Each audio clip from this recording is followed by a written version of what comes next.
58년도에 태조 감자국이 생겼고 이 감자국의 이를테면 역사를 아버님이 이대 사장님인 이규용이 생각하시는 것을 저기에 적어 놓으셨습니다. 그걸 이제 다 뜯어서 액자화 시켜서 이렇게 보존하니까 3대 사장님이 저런 유적 또는 뭐 역사물에 대해서 감각이 있으셨어요. 다행히도. 저런 게 저는 되게 재밌어요. 장사란 영업은 목숨 걸고 해야 성공한다.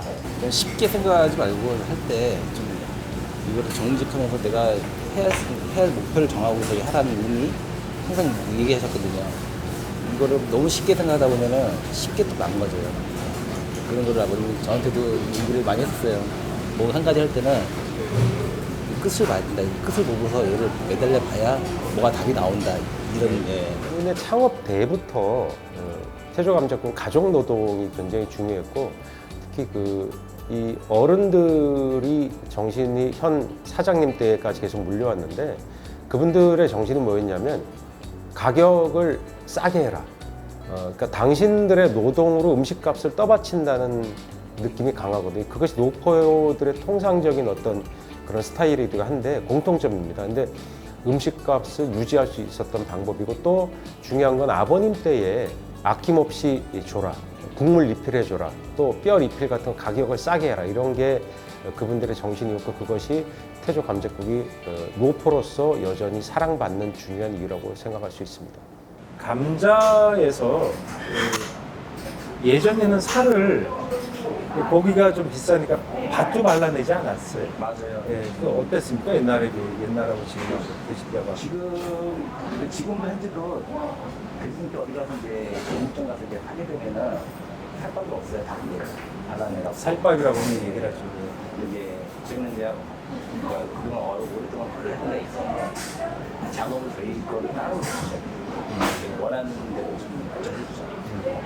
그러니까 많이 팔아주니까 시장에게 좀 주도적으로 요구를 할 수 있었던. 요걸 좀 하죠. 예.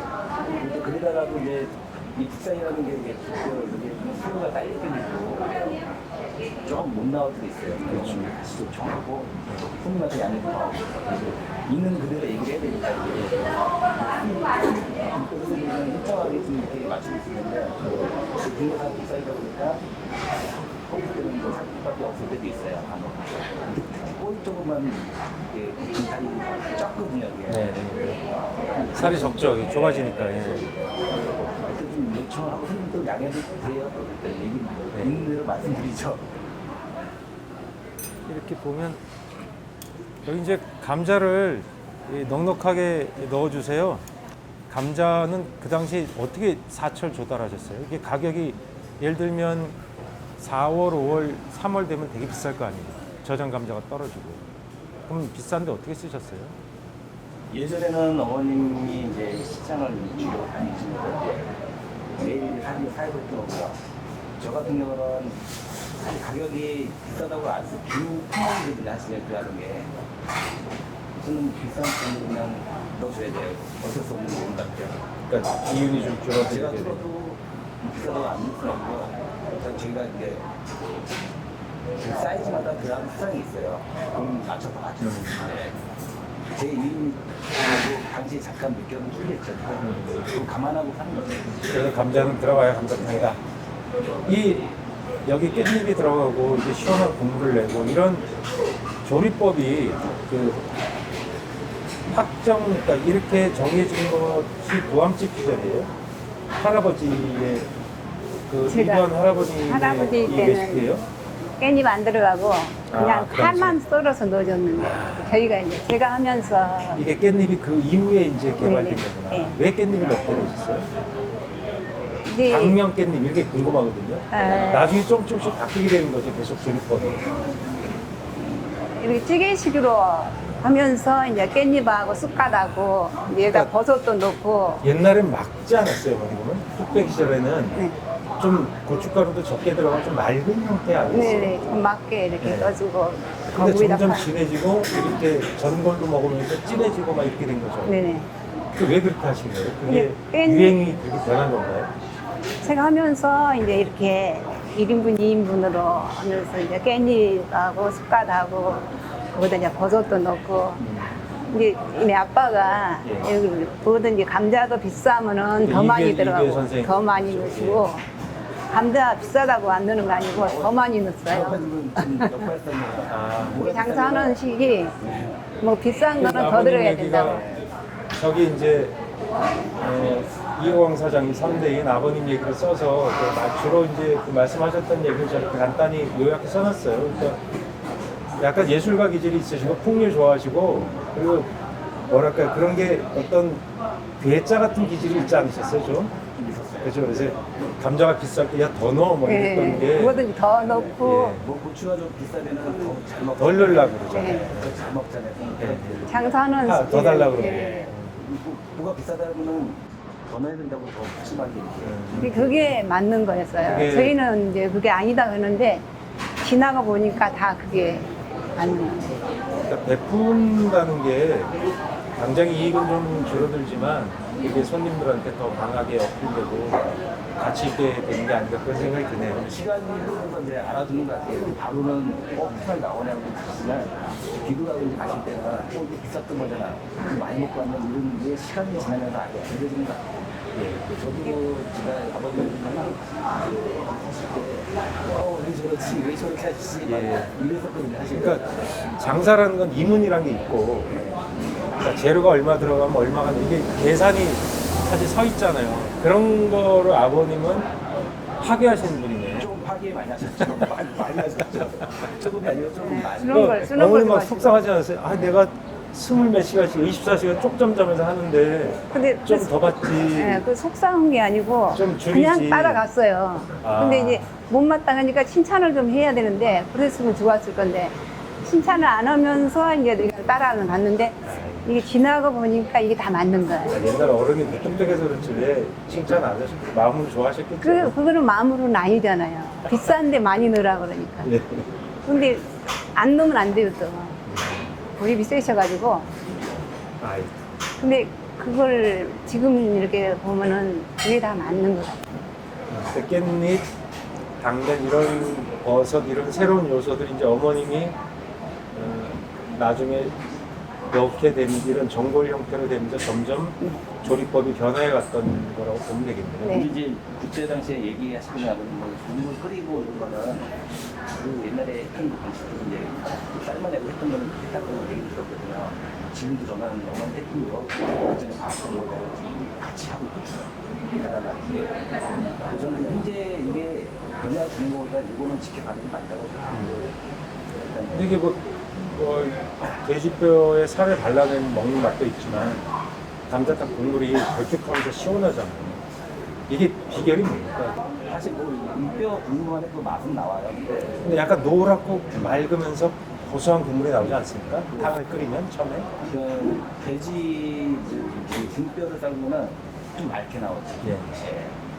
그거만 해도 맛은 괜찮아요. 이제 예. 좀 가볍다는 맛이 좀 가벼웠어요. 사고를 예전에 잡고 지금은 사고를 돼지 사고를 이겨내서 손이 많이 가네요. 1대1 그러니까 이런 것들이 그 근대의 그 서민 음식들이 어떻게 변화했는가를 이제 증언해 주신다고 생각하는데 처음에는 이제 맑게 뭐 고춧가루 파 정도 넣고 이제 좀 맑은 식으로 끓이다가 점점점 이것이 일품 요리 형태로 좀 더 강화되기 시작한 거죠. 그러니까 네. 사골 양념, 들어가서 양념도 맛도 좀 만들고. 진하게 양념도 많이 다진 마늘도 많이 네.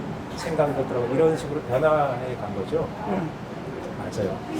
그게 우리가 미각에 대해서 예전에는 그냥 먹고 살기 바빴는데 더 맛있는 것을 찾게 된 80년대 그때 이후에 여기서도 뭔가 변화가 계속 일어났던 것이 아닌가 그렇게 보면 맞는 건가요, 형님?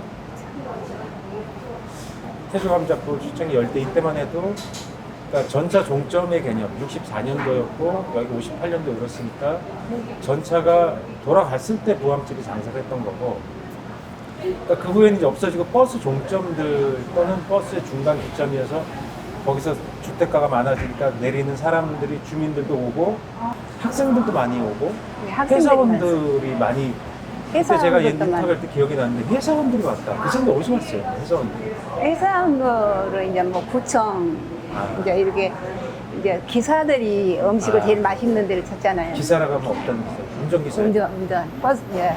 택시 기사. 이거 저는 처음 듣는 얘기입니다. 그러니까 기사 식당 역할도 어느 정도는 하셨다. 왜냐하면 기사들이 많이 오시고. 당시에는 그 택시가 굉장히 많았고 택시 기사들이 운행량이 정말 많아서 기사 식당에 엄청난 번성기였잖아요. 그때 그러니까 기사들한테 이 식사를 팔기 시작했단 말씀이죠. 네네. 야밤에. 기사분들이 많아요. 맛있다고 소문내고 이래가지고 더 오신 분이 그때 또 뭐 모시고 길가에 오시고. 누나 대충 새벽에는 차 세우고 들어와서 네. 입에 재밌네요. 전 그분들은 생각 못했어요. 그러니까 버스 기사들도 야간 운전 끝나고 와서 하고 점심도 먹고 운행 끝난 사람 술도 먹으러 오고 또 택시 기사들은 기사 식당으로 이걸 혼자 와서 이용했단 말씀이죠. 기사분들이. 예전에 우리 학원집 할 때 그 앞에 건물 있잖아요. 제가 네. 우리가 이거를 기차 고지 차고 그러는데 그러니까 택시 회사의 차고였어요. 회사는 모르고 회사는 아니고 주차장. 그냥 차 소리하면 사람들이 네. 이렇게 주차를 할 수 있는. 배터리도 거기서 만들어요. 그러니까 철공소도 있고 네. 이랬구나. 그러니까 조금 이제 자동차 수리소. 어렵고 이제 맞아요. 밥을 막 많이 쓰니까 이제 그 밥도 사람들이 많이. 이제 우리가 속칭 그렇게 육체 노동자들 중에 금속 만지고 이러면서 기름밥 먹는다, 쇠밥 먹는다. 그분들이 왜 밥 많이 먹고 입 까다롭잖아요. 네네. 그분들도 많고 그 노동자들의 밥집으로서 여기가 이제 제가 기능했다는 거를 이제 듣긴 했는데 굉장히 구체적으로 지금 지원을 하고 계십니다. 연예인들도 막 오고 맛집으로 그때 태조감자국이 이제 유명세를 타기 시작했던 게 그 시점인가요? 저는 이제 어렸을 때 봐왔던 것들은 이제 어렸을 때 모습이니까 일성을 도와준 거지 장사하는 게 장사를 도와준 착한 아들. 착하지는 않았을 것 같아요. 아닌 것 같은데 이제 일수는 이제 어머니는 도와주고 이제 장사는 아니었거든요. 이제 학창시절 지나고 나서 인생 안 갖고 나서 이제 결혼 98년부터 이제 도와드리시는 본격적으로 도와주게 됐는데 그때는 장사를 이제 봤죠 이제 하는 거를. 어머니 하시는 거. 근데 제가 그 시점에는 너무 많은 분들이 찾아오셔서 제가 그걸 전부터 많이 이제 알려졌던 것 같아요. 많이 찾아오시고 저는 이제 그 옆에 어머니 이렇게 힘들었구나 이게 그때 알았던 거죠. 장사하는구나. 그 시점 저 훨씬 이전부터 많이 찾아왔던 걸로 알고 있어요. 뭐 한번 그러니까 몰랐던 어머님은 장사를 하시니까 이게 장사를 하시고 저는 이제 소문이 이렇게 났구나는 몰랐던 거죠. 성신여대 상권이라고 되는 거죠. 그때 거기만 해도 아무래도 도남동 시장 상권 개념이 강했고 근데 여기는 그래도 외지에서 훨씬 많이 오지 않습니까? 손님들이? 일단 어머님이 시장 쪽에 하실 때가 일단은 뭐 찾아오시고 그때 이미 외지에서 오는 분들이 한 80% 이상? 그렇죠. 예. 근데 여기 제가 이제 어머님 하신 당시 한 제가 지금 3년 반 됐거든요. 2년 이상은 같이 이제 어머니 하실 때 같이 하는데 여기는 이제 좀 젊은 층이 조금 더. 형성됐었고 여기가 성신여대 앞이지만 여대생만 있는 게 아니라 젊은 사람들이 여기 많이 모이죠. 예. 젊은 층이 좀 유행했고 그리고 술 먹는 문화보다 밥 먹는 위주로 옛날에 막 소주병 이렇게 막 많이 먹었잖아요. 예. 그런 거는 사실 이제 많이 못 봐요. 어떻게 보면 여기가 58년도 시작했으니까 근데 이 맛이 이런 맛으로 된 건 한 40년 되지 않았을까요? 80년대 이후? 예. 그럼 적어도 40년 된 맛인데 요즘 젊은 사람들이 이거를 좋아해요? 저희 애들 매니아도 있어요. 오. 자녀를 데리고 와서 뭐 2대 3대 기체로 예, 예, 예. 그 어린 친구들 그러니까 애기들 데리고 와서 내 옛날에 왔던 집이야. 초등학생까지는 따로 오진 않는데 중학교 5학년 정도 고등학생 올 수 있죠. 밥 먹고. 그 와서 이제 취향에 좀 갈리는 부분은 있겠지만 아직까지는 우리도 옛날 것을 좋아하는 취향이 많이 맞아. 있어요. 옛날에는 아이들이 먹을 게 좀 메뉴가 적었지만 지금은 엄청 많잖아요. 그래도 이 맛은 변하지 않는 누구나 좋아할 한국인의 맛이 여기 이렇게 압축돼 있다고 저는 생각하는데 적당히 얼큰하고 진하고 또 국물 요리고 이런 것이 사람들이 좋아하는 이유가 아닌가. 의향을 물어본 적이 있으세요? 4대 감자를 해볼래? 라는. 언제씩 물어본 적이 있죠. 근데 야 아빠가 하는 거 뭐 한번 배워보진 않겠냐? 일이 잘 안 한다고. 그러니까 아빠 알바식은 간혹 가다 도와주긴 해라. 그래서 제가 몇 번 알바도 했었어요. 그래요. 네. 저도 쓰느냐 그러면 싫다는 얘기를 안 하더라고요. 그러니까 그래서 제가 할게요도 안 하고 아직은 어린 나이에 처음이니까 이제 그거 봐야죠. 네, 자기가 하고 싶은 거 해보고 본인이 의향이 생겨서 얘기를 할 때가 적기가 아닐까. 어느 시점이 서울 시민의 음식으로 어떻게 우리들한테 도움을 주었는가, 또 우리가 이런 걸 먹으면서 어떻게 서울 시민들이 성장하고 또 늙고 또 새로운 세대가 나오고 이런 것들을 한번 다 훑어보게 됐습니다. 말씀드리기가 너무 뭐랄까 감회가 새롭네요. 예, 그 58년도에 이두환 홍께서 연 이 생존을 위해서 열었고, 이것이 이 3대, 4대 가족이 이 감자국 한 그릇으로 생존해 왔어요. 근데 이것이 서울 시민에게는 역사가 되고 추억이 되고 문화가 된 거죠. 원래 이런 것이 저는 진정한 역사라고도 생각합니다. 우리가 이것을 더 잘 기억하고 보존하는 것이 대한민국 국민으로 또 서울 시민으로 이 음식을 즐기는 방법이 아닌가 그렇게 또 생각을 해봅니다. 고맙습니다.